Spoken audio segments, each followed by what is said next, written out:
আসসালামু আলাইকুম আরহামতুল্লাহি ওবারাকাতুহ। ইন্নাল হামদুলিল্লাহ ওয়াসসালাতু ওয়াসসালামু আলা রাসূলিল্লাহ। প্রিয় দর্শক, শীতের এই সুন্দর সন্ধ্যায় যে যেখান থেকে দেখছেন RTV, সকলকে স্বাগত জানাচ্ছি। আমি SAR সিবগাতুল্লাহ। আপনারা দেখছেন RTVর নিয়মিত আয়োজন সরাসরি প্রশ্নোত্তরমূলক অনুষ্ঠান প্রাণ নিবেদিত প্রশ্ন করুন। প্রিয় দর্শক, আমরা এখানে ইসলামী বিভিন্ন প্রশ্নের উত্তর, জীবন ঘনিষ্ঠ বিভিন্ন জিজ্ঞাসা নিয়ে আলোচনা করে থাকি। আর উত্থাপিত এই সকল প্রশ্নের জবাব দিয়ে থাকেন বাংলাদেশের পথিতযশা ইসলামিক স্কলারবৃন্দ। তারই ধারাবাহিকতায় আজকে আমাদের সাথে যুক্ত হয়েছেন বাংলাদেশের প্রখ্যাত ইসলামিক স্কলার, প্রাজ্ঞ বিজ্ঞ আলেমেদিন জনাব হজরত মাওলানা professor doctor Mohammad Abdul Kadir sir. আসসালামু আলাইকুম ওয়া রাহমাতুল্লাহি ওয়া বারাকাতুহু। স্যার, আজকের এই মোতাবারক আয়োজনে আপনাকে স্বাগত জানাচ্ছি। আপনাকে স্বাগত। স্যার, কেমন আছেন? আলহামদুলিল্লাহ, আপনি কেমন আছেন? জি আলহামদুলিল্লাহ ভালো আছি। প্রিয় দর্শক, আশা করি আপনারা ভালো আছেন। আপনারা সবসময় ভালো থাকুন এই কামনা করি। মহান আল্লাহ সুবহানাহু ওয়া তাআলার কাছে কাই মনোবকে দোয়া করি আপনাদের প্রতিটা সময় সুন্দর হোক। প্রিয় দর্শক, আমাদের সাথে সরাসরি যুক্ত হতে চাইলে স্ক্রিনে দেওয়া নাম্বারে ডায়াল করে উত্থাপন করুন আপনার প্রশ্নটি।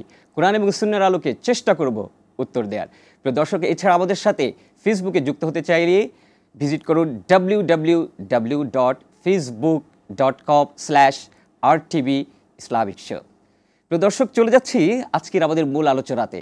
আপনারা জানেন আজকে 26শে রজব 1446, অর্থাৎ সন্ধ্যার পর থেকেই শুরু হয়েছে 27শে রজবের যে রাত্রি, এটাকে বলা হয় শবে মেরাজ। ইসলামী অত্যন্ত গুরুত্বপূর্ণ এবং তাৎপর্যপূর্ণ এই মেরাজ রয়েছে।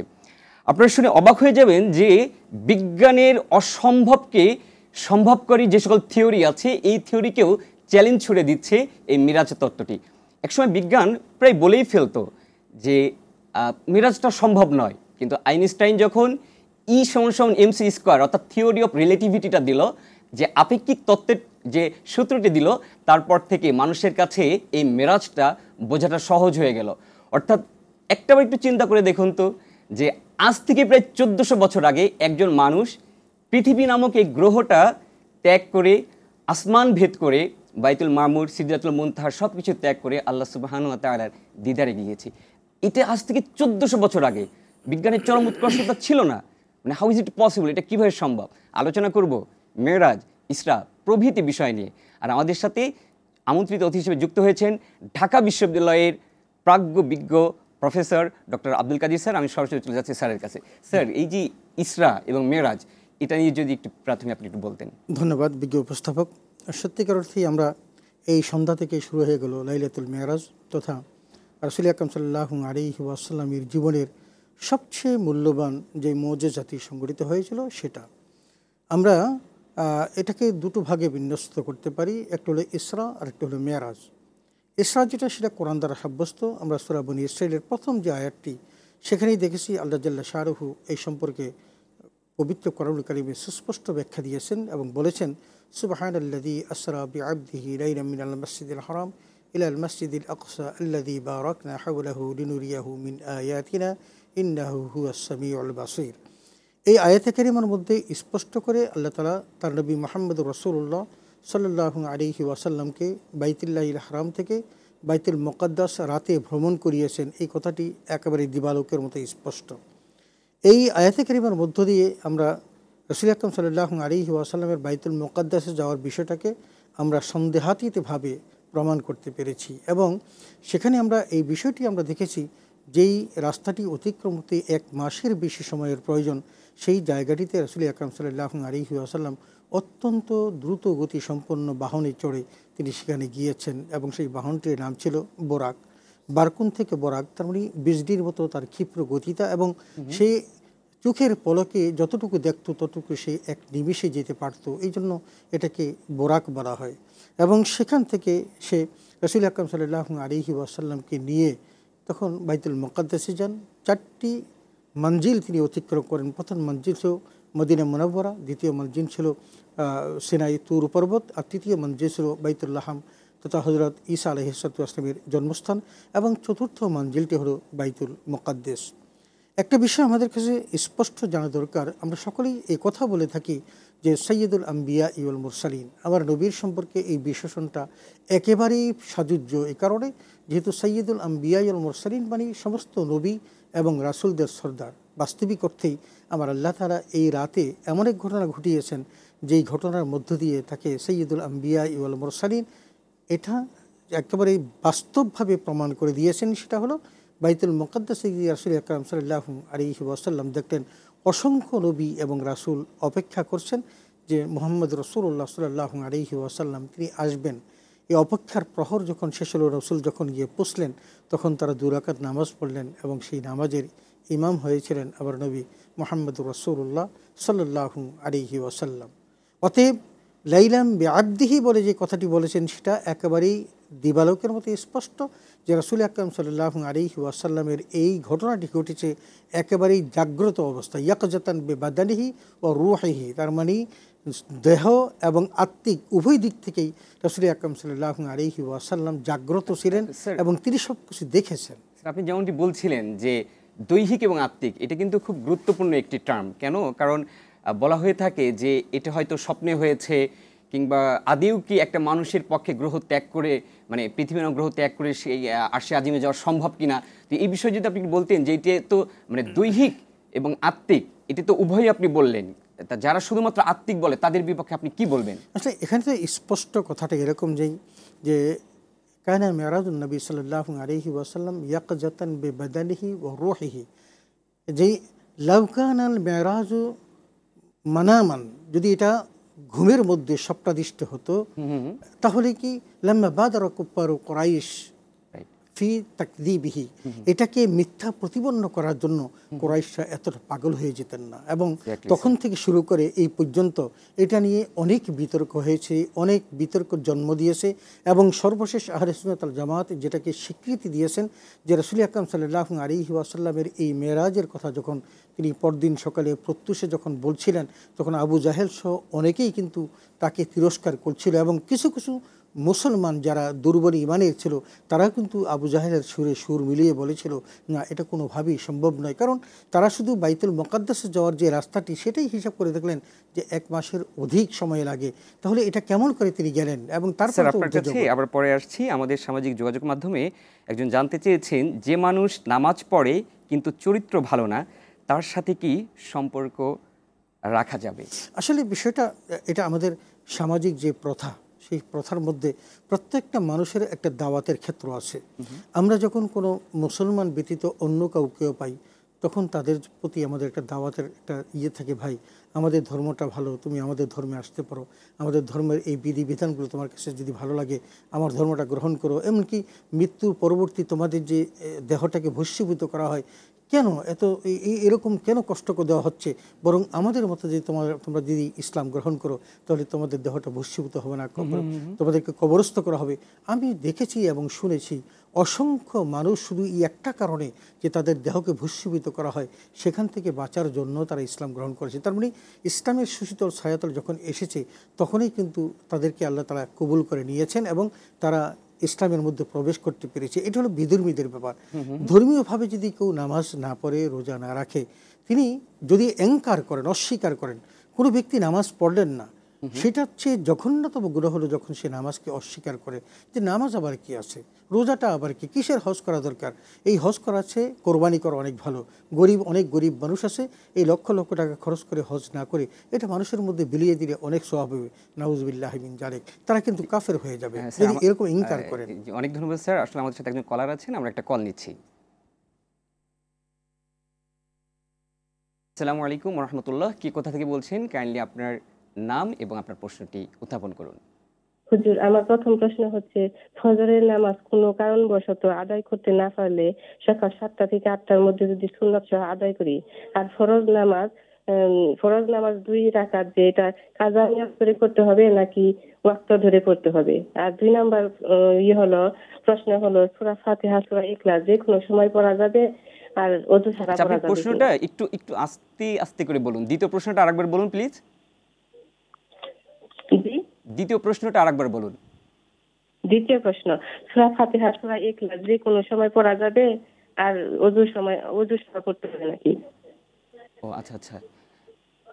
ওকে ওকে, অল্প সময়ের মধ্যে আপনি আপনার উত্তরটি পাবেন ইনশাআল্লাহ। স্যার আপনি শুনতে পেয়েছেন, বিশেষ করে দ্বিতীয় প্রশ্নটি করেছিল যে সূরা ফাতিহা কি যে কোনো সময় পড়া যাবে কিনা, আর পড়ার সময় ওযু করা লাগবে কিনা? শুধু সূরা ফাতিহা নয়, যে কোনো সূরাই পড়া যাবে, কোরআনের যে কোনো জায়গা থেকে তেলাওয়াত করা যাবে।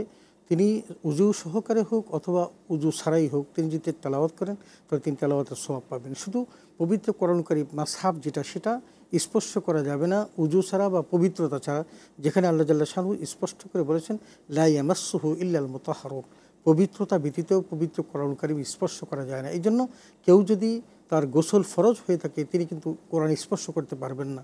যত দ্রুত সম্ভব তিনি পরিচ্ছন্ন হবেন, পরিষ্কার হবেন এবং তিনি তেলাওয়াত করবেন। তবে তিনি যদি উজু নাও থাকে, তবুও তিনি যে কোনো জায়গা থেকে তেলাওয়াত করতে পারবেন এবং তেলাওয়াতের জন্য যেই বিধিবদ্ধ যতটুকু তার সওয়াব পাওয়ার কথা, তিনি পরিপূর্ণ পাবেন, একটুও কম হবে না।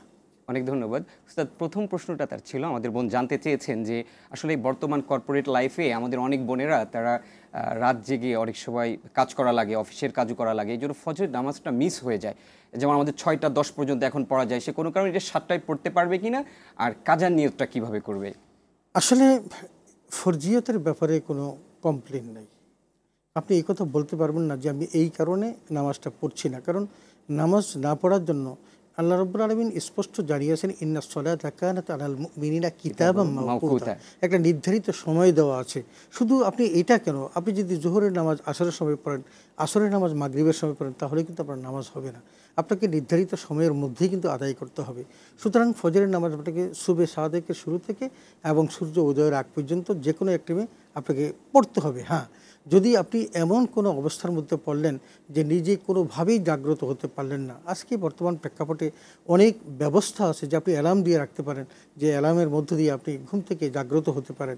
আপনার সেই ব্যবস্থাও থাকলো না, আপনি টের পেলেন না, তার মানে ঘুম থেকে জাগ্রত না হয়ে পারাটা একটা মৃত্যুর মতো। সুতরাং আপনি যদি কোনোভাবেই টের না পান, তাহলে আপনি যখন টের পাবেন তখনই আপনি উঠে নামাজটা পড়ে নেবেন। সেখানে শুধু সুন্নত নয়, সুন্নত এবং ফরজ দুটিই পড়তে হবে, তবে সূর্য উদয়ের পর। তার মানে সূর্য উদয় বলতে যেটা, সেটা হলো যেই হুরমত সময়টা আছে, হারাম মুহূর্ত আছে, সেই হারাম মুহূর্ত অতিক্রান্ত হওয়ার পরেই কিন্তু আপনি সুন্নত পড়তে পারবেন, ফরজও পড়তে পারবেন, তিনভাবেই পড়তে হবে। অনেক ধন্যবাদ। প্রিয় দর্শক, সময় হয়েছে একটি বিরতি নেবার, আমাদের সাথেই থাকুন, শীঘ্রই ফিরছি ইনশাআল্লাহ।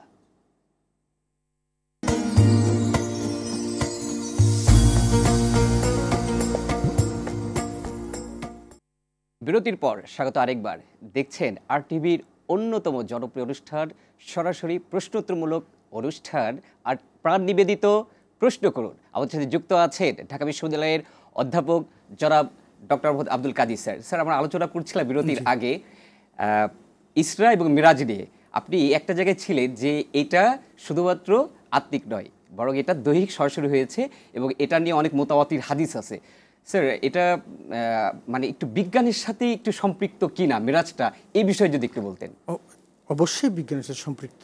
আপনি বলুন, একটি জিনিস খেয়াল করে দেখুন যে মধ্যাকর্ষণ শক্তিকে কেন্দ্র করেই বিজ্ঞান বলতো যে এটা কোনোভাবেই সম্ভব নয়, কিন্তু আজকের যে নতুন নতুন নবনব আবিষ্কার, এই আবিষ্কার কিন্তু আমাদেরকে স্পষ্ট করে দিয়েছে যে বিজ্ঞান এই মধ্যাকর্ষণ শক্তিকে ভেদ করে যেতে পারে।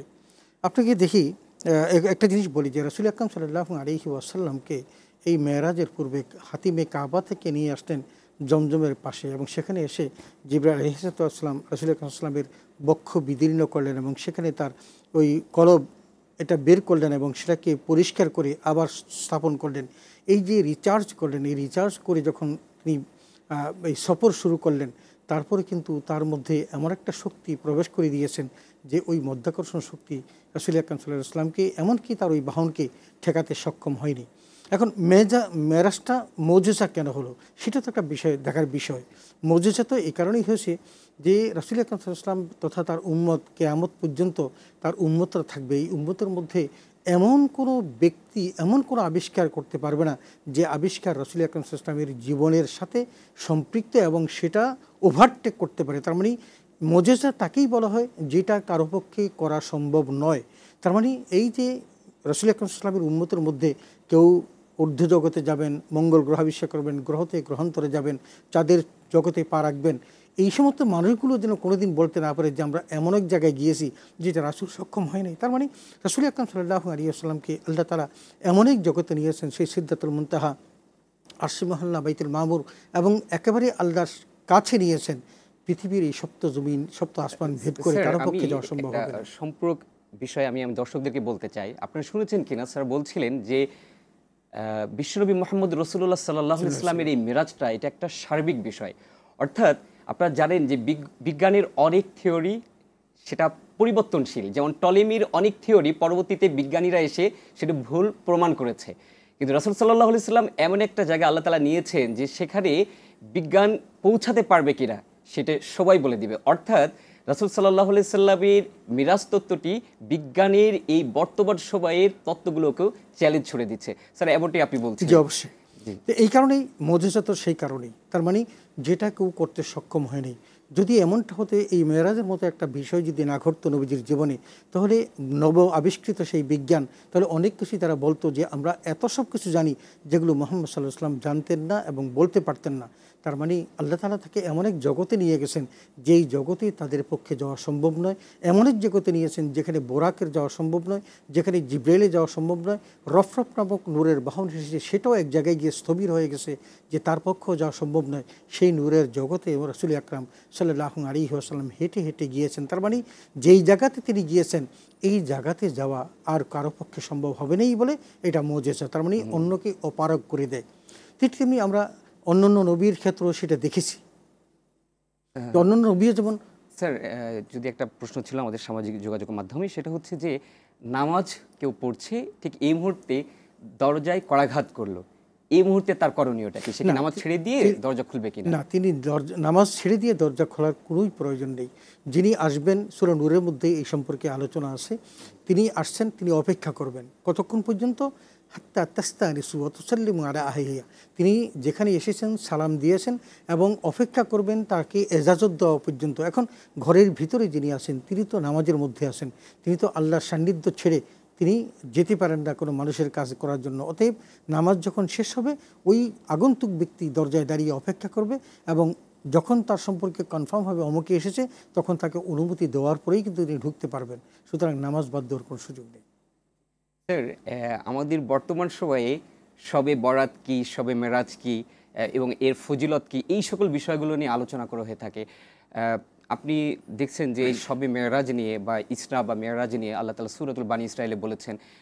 এখানে কিন্তু পরবর্তীতে আল্লাহ তাআলা প্রায় 14টা দফা বা মুমিনের বলা যায় যে 14টা করণীয় বা মানুষের 14টা করণীয় সম্পর্কে, তার মধ্যে একটা আছে যে ওয়াকাদা রব্বুকা আল্লা তা'বুদু ইল্লা ইয়াহু ওয়াবিল ওয়ালিদাইনি ইহসানা, যে তোমরা তোমার মায়ের সাথে তোমার বাবার সাথে উত্তম আচরণ করো। স্যার, বিষয়টা হচ্ছে আমরা শুধু মানে নফল ইবাদত বলতে নামাজ কিংবা এই রোজা থাকাকে বুঝি, কিন্তু এই যে মা বাবার সাথে উত্তম আচরণ করাটা, তা আপনি মেরাজের সাথে মা বাবার সাথে উত্তম আচরণ করাটাকে আপনি কিভাবে মার্চ করবেন? আসলে বনী ইসরাঈলের মধ্যে অনেকগুলো কথাই আছে। আপনি 14টা দফার কথা বললেন, তো সেখানে বাবা মার সাথে কীরকম আচরণ করতে হবে, ব্যবসায়ী হিসেবে তার কীরকম আচরণ থাকবে, ইনসাফ কীভাবে করতে হবে, মানুষের সুদ ঘুষ এগুলো এবং অন্যকে হত্যা করা, এই সমস্ত বিধিবিধান, অসংখ্য বিধিবিধান আল্লাহ তাআলা দিয়েছেন। আপনি তো বলছেন শুধু মায়ের কথা, সেখানে মায়ের কথাটা আসছে এই কারণে, কারণ আল্লাহ জাল্লা শানুহু তার ইবাদতের পরে যাদের দায়িত্ব সম্পাদন বলেছেন সেটা হলো পিতা। আমাদের সাথে একজন কলার আছেন, একটা ফোন নিচ্ছি। আসসালামু আলাইকুম ওয়া রাহমাতুল্লাহি ওয়া বারাকাতুহু। কে বলছেন, কোথা থেকে বলছেন? প্লিজ আপনার নাম বলুন এবং প্রশ্নটি উত্থাপন করুন।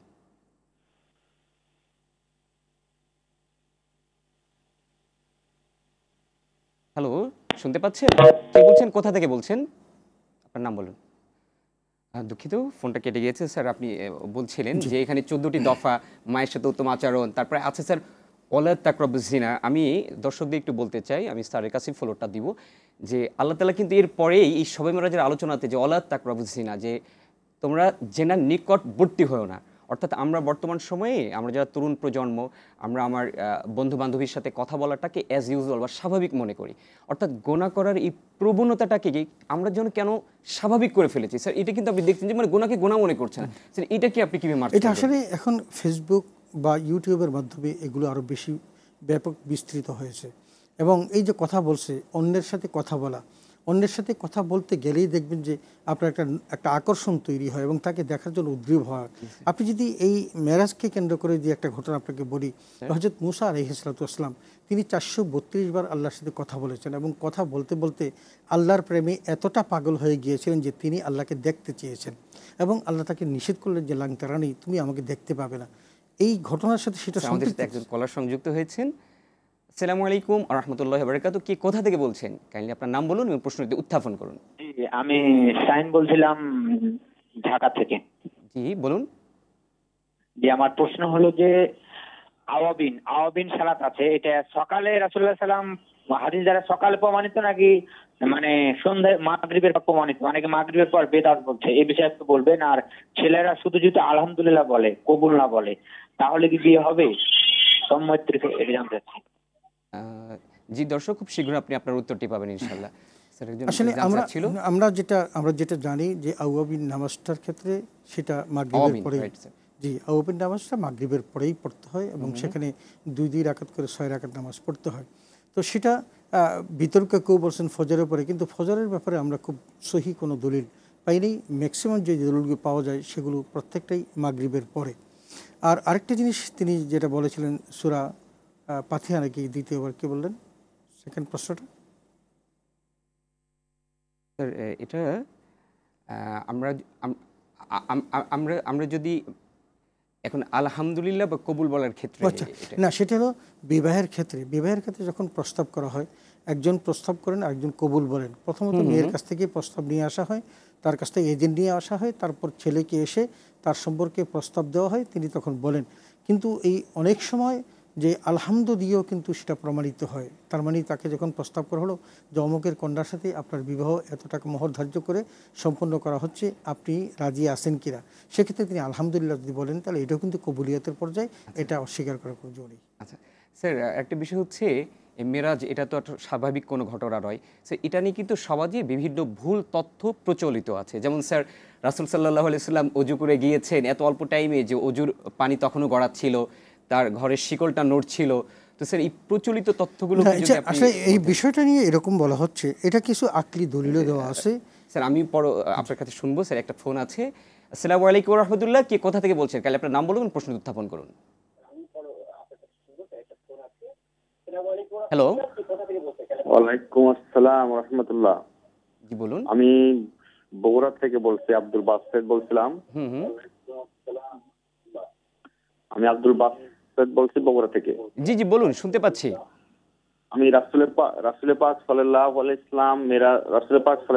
ইসলামের যে মেরাজ সংগঠিত হয়েছিল, সেটা কি 27শে রজব সংগঠিত হয়েছিল নাকি কোন দিন, কোন তারিখটা নির্ধারিত কোন তারিখ হতে পারে? এবং ওই 27শে রজব তারিখে কি রোজা রাখলে কি বেদাত হবে কিনা, শরীয়ত সম্মত কি বলে? ওকে, আপনার উত্তরটা আমরা বিরতির পর দেব ইনশাআল্লাহ। দর্শক, সময় হয়েছে আরেকটি বিরতির। এবার আমাদের সাথেই থাকুন, খুব শীঘ্রই ফিরছি ইনশাআল্লাহ।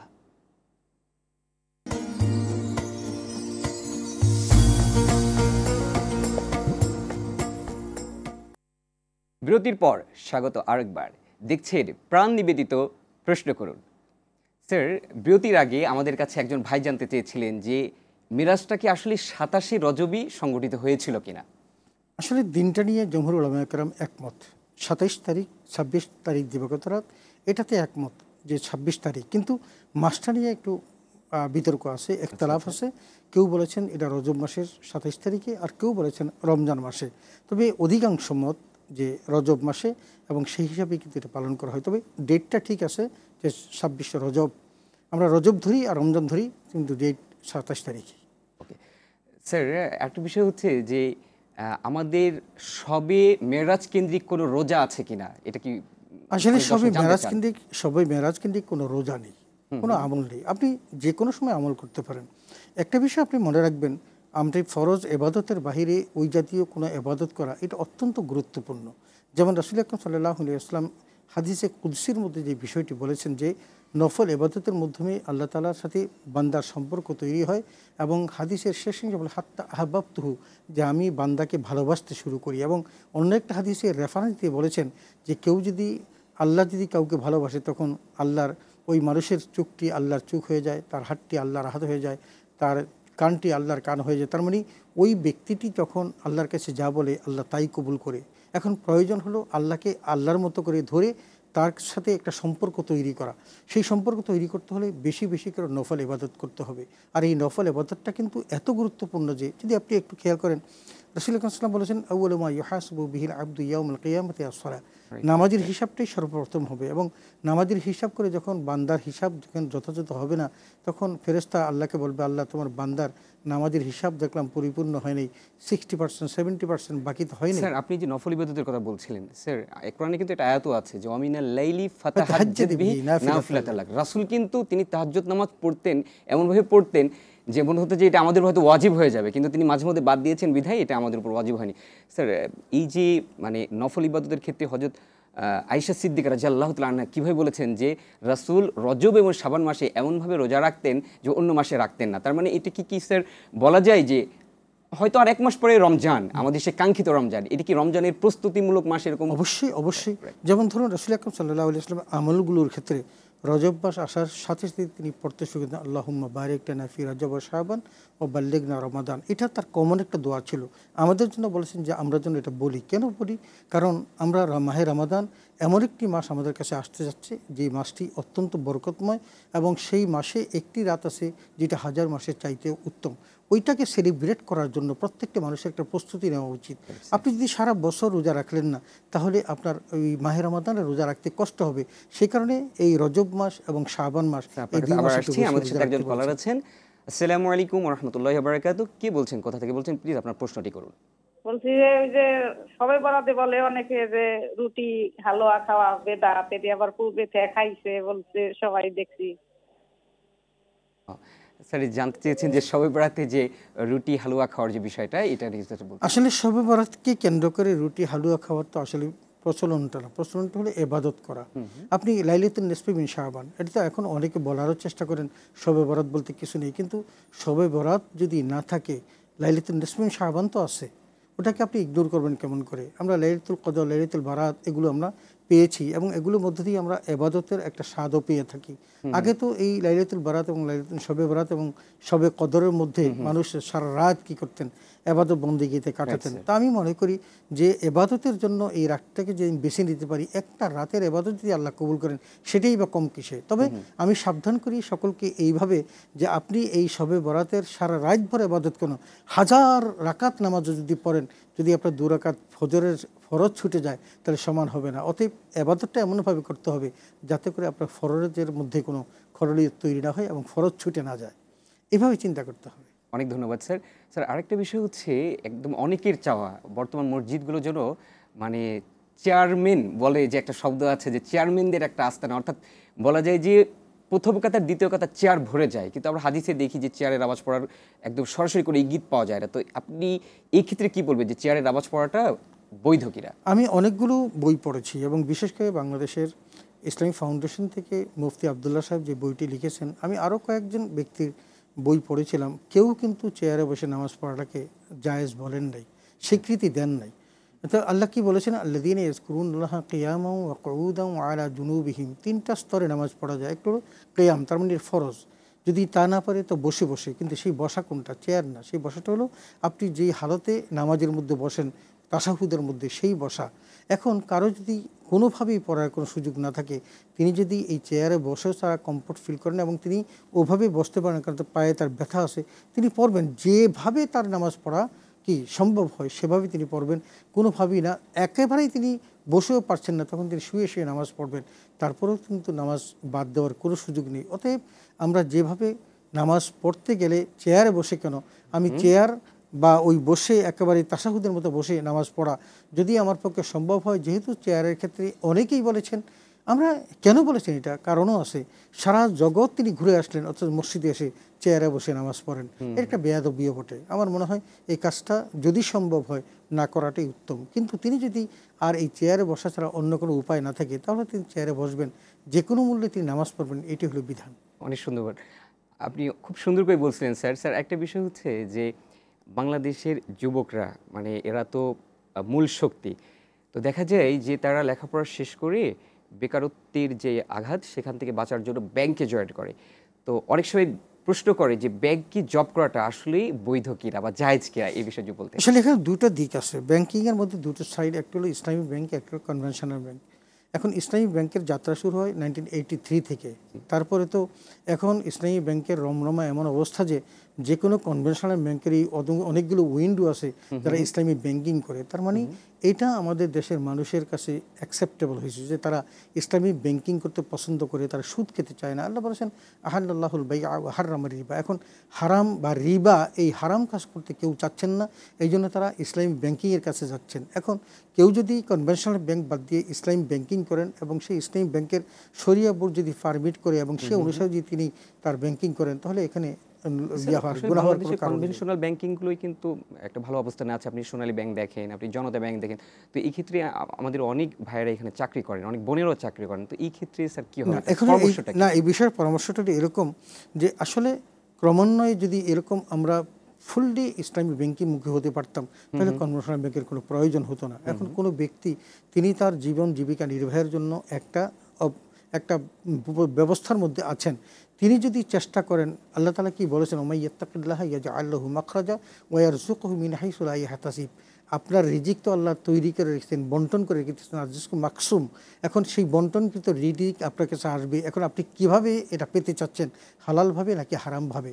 আপনি যদি হালালভাবে অর্জন করতে চান, আপনাকে মহান রব দিবেন, কারণ সমস্ত খাজিনার মালিক তো তিনি। তুতিল মুলকা মান তাশা ওয়া তানজিউল মুলকা মিম্মান তাশা। অতএব আপনি যদি চান যে আমি কনভেনশনাল ব্যাংকে চাকরি করব না, আমি ইসলামী ব্যাংকে করব, অথবা যদি আমি কোনো চাকরি না পাই অন্য কোনো পথে অবলম্বন করে আমি আমার জীবিকা নির্ভর করব, আল্লাহ কিন্তু আপনাকে দিবেন।